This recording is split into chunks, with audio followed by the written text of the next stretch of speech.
सकती हूँ। सदफ की ये वाली हालत देखने के लिए हमने बड़ा इंतजार किया।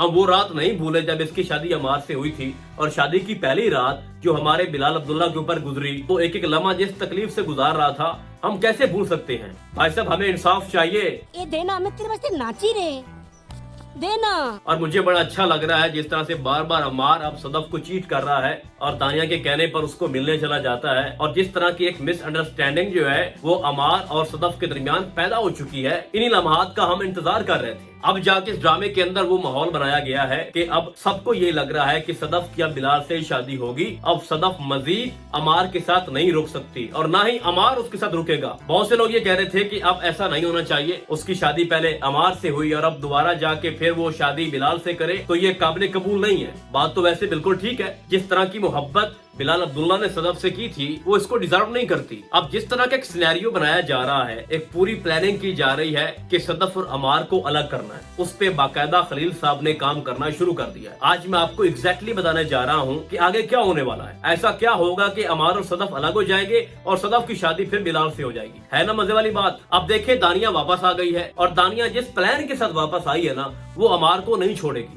उसने बाकायदा तौर पर यह कह दिया है कि अभी तो मैंने ट्रेलर जारी किया है, पूरी फिल्म बाकी है। वो बात बात पर उसको ब्लैकमेल कर रही है, उसके ऊपर जुमले कस रही है कि तुमने जिद की थी कि मैंने सदफ को हासिल करना है, तुम्हें उससे मोहब्बत नहीं थी तो मूव ऑन करो, तुम्हारी जिद पूरी हो गई है, तुमने 4 दिन उसके साथ गुजार लिए हैं, अब देखो मैं तुमसे मोहब्बत करती हूँ। तो दानिया जी, आप मोहब्बत नहीं करती, आप हवस की पुजारी हैं, और ये बात आपने खुद तस्लीम की है। आपको याद होगा जब उसने कॉल की, उसने कहा कि मुझे रात को बड़ा डर लगता है और मैं वो लम्हात शिद्दत से याद कर रही हूँ, और तुमने जिस तरह से मेरे साथ बैठकर ड्रिंक की और वो सारे जो रोमांटिक सीन उसको बता रही थी, उससे तो यही लगता है भाई साहब कि रात को बड़ा कुछ हुआ है। मतलब कि दानिया ने अपनी हवस पूरी कर ली है। रात के 2 बजे अमार वहाँ से निकला है भाई साहब, और अभी यहाँ पर दानिया रुकी नहीं है। फिर कह रही है कि आज की रात भी आपने आना है, जिस तरह से तुमने पिछली रात को मेरे साथ टाइम गुजारा था, आज की रात भी आओगे। और फिर उसके बाद उसने अपनी नस काट ली है। बड़ी हैरानगी की बात है कि जब उसने अपनी नस काटी है तो अगले आधे पौने घंटे के अंदर ही उसने पट्टी भी करवा ली है, अमार भी पहुंच गया है और वो बिल्कुल ठीक भी हो गई है। भाई साहब, अगर आप गौर करें कि जिस तरह से उसने वो चाकू चलाया था ना, तो मुझे एक वक्त में लगा कि उसने अपना हाथ ही काट लिया सारा, लेकिन वो तो बिल्कुल ठीक खड़ी है। बाय द वे, मैं आपको बता दूं कि दानिया ने अपनी गिरफ्त जो है वो मजबूत कर ली है और वो अमार को अपने से दूर नहीं होने देगी। वो बार बार ब्लैकमेल कर रही है, और जिस तरह का कैरेक्टर अमार का दिखाया गया है वो भी एक किस्म का इमोशनल फूल है, और वो बार बार बेवकूफ बन रहा है दानिया की ब्लैकमेलिंग में आकर, क्योंकि वो भी ब्लैकमेल करता था ना सदफ को कि मैं जहर खा लूंगा, मैं ये कर लूंगा, वो कर लूंगा, और मुझे मिल जाओ प्लीज, ये वो, और वो सारी बातें उसको जता भी रही है। और वो रुकेगी नहीं भाई साहब, वो सदफ तक भी पहुंचेगी। वो सदफ को बोलेगी कि ये हर रात को मेरे पास आता है। तो बात करने का मकसद ये है कि वो माहौल बना लिया गया है जिससे आपको बड़े अच्छे से दिखाया जाएगा कि सदफ और अमार अलग हो गए हैं। अब यहाँ पर बात करना बनती है हमारी हमशा की। मुझे तो इस कैरेक्टर की समझ नहीं आ रही कि अब तुम क्या चाहती हो। अमार और सदफ को अलग करने में तुम्हारा नुकसान है, तुम क्यों बार बार उसको ये बता रही हो कि दानिया वापस आ गई है, और हो सकता है कि वो दानिया के पास हो, और बार बार उससे पूछ रही हो आप दोनों के दरमियान क्या चल रहा है, उसको कॉल करो, ये करो, वो करो। पता नहीं हमशा चाहती क्या है। तुम्हें तो खुश होना चाहिए भाई, उनकी शादी हो गई है और तुम अब अपना काम करो। तुम्हारा जो मिशन है बिलाल को हासिल करने का,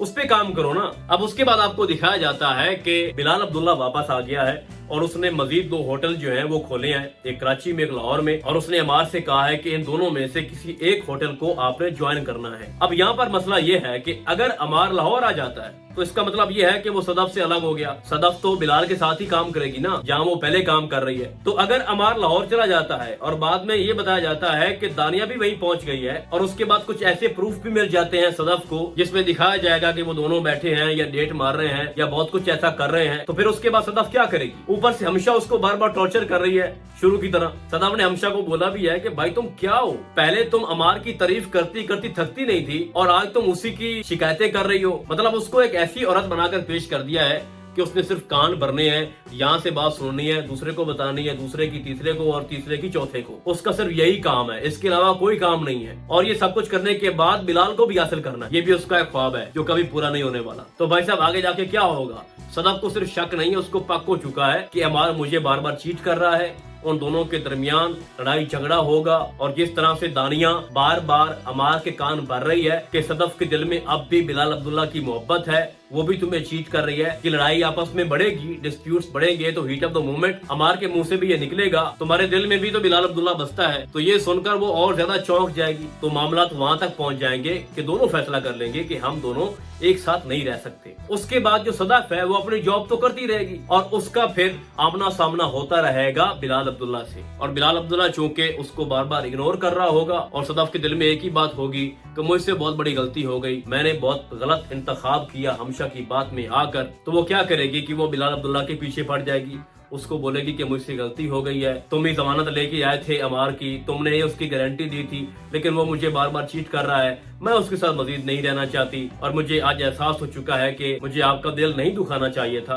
आप मुझसे मोहब्बत करते थे और मैंने आपके साथ इतनी ज्यादा बेरुखी की, मुझे बड़ा पछतावा है। दिस एंड दैट वो ये सारा कुछ करेगी। और उधर से जो दानिया है वो भी उसके ऊपर पूरा गलबा डाल चुकी होगी। लेकिन कहीं ना कहीं जाकर अमार को मोहब्बत तो है सदफ से, लेकिन वो वाली नहीं है जिस तरह की बिलाल अब्दुल्ला करता है। तो भाई साहब एट दैट क्या होना है, बिलाल और सदफ की शादी हो जाएगी, लेकिन मैटर करता है कि क्या बिलाल अब्दुल्ला उसको एक्सेप्ट करेगा। कर लेगा, बिल्कुल कर लेगा, क्योंकि एक बिलाल ही है जिसका कैरेक्टर अच्छा दिखाया गया है, बाकी सारे मुझे नफ्सियाती मरीज लग रहे हैं। हर बंदा ऐसे बात करता है कि पूरी कहानी के अंदर डूब जाते हैं, मतलब कि पता नहीं सारे ही रांझे हैं या जिनको बहुत ज्यादा रोग लगे हुए हैं और पूरी दुनिया में ये बस 3-4 लोग ही हैं जिनको मोहब्बत हुई है, बाकी तो सारे टाइम पास कर रहे हैं। मतलब कि अजीब सा हो रहा है इस ड्रामे के अंदर।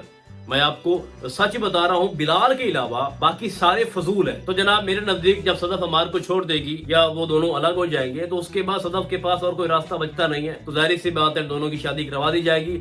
लेकिन सोचने और समझने वाली बात यह है कि जिस मोमेंट में या जिस कंडीशन में उन दोनों की शादी होगी, वो जो मोमेंट है वो ज्यादा मैटर करता है। तो फिलहाल आज के लिए बस इतना ही, हम आपको बहुत जल्द मिलेंगे किसी और ड्रामे के नए रिव्यू में। तब तक के लिए अल्लाह हाफिज।